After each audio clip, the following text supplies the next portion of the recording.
Ayun.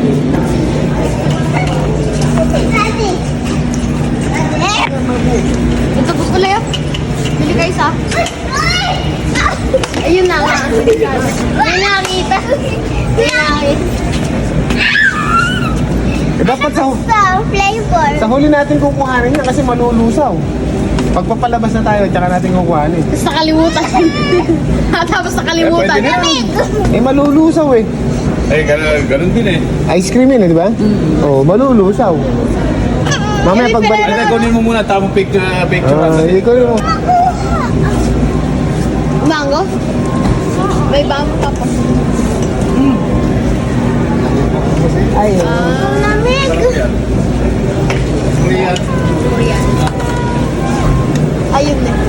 Hello mga bebe ko, may kakainin na naman po tayo. Ito po, nabili po namin sa Asinang. Ayan. Taste test po namin ni Daddy. Ay, si Daddy. Ayan, okay na po natin. Saan tayo? Doon na tayo sa ano? Kondo na. Ay, Let's go. ito muna. Ano Daddy kuha ka na? Skyway na tayo ha. Share na kayo. Ayun, dalawa ako. Ingay ako isa. Yes. Kuya isa. Sakto. Paano to? Iganyan na lang. Ice cream siya. Huwag na ihawakan mo. Pero di naman makan. Here, oh. Yay! Tasteless. Nasa mango nga. Bro. Ano mango? Si Kuya, bilag mo rin si Kuya. Daddy.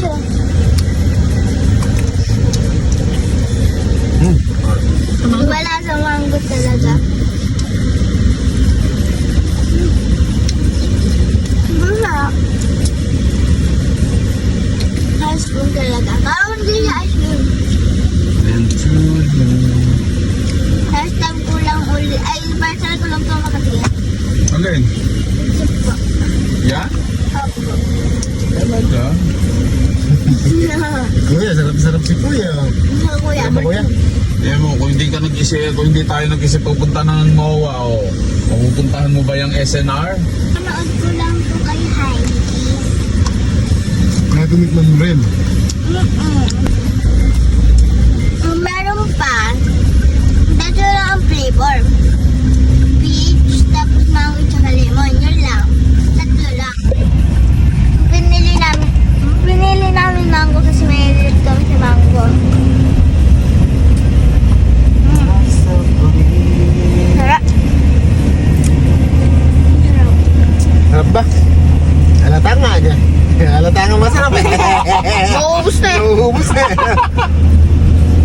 Baka kaya mo na ako bigyan eh. Ha? Kapag pumahulog na yung ice cream, nilagay lang po dito ulit. Tapos ito, parang kutsara na din. Ayan. Sabi nga nung dati, gamit din daw ang coconut shell.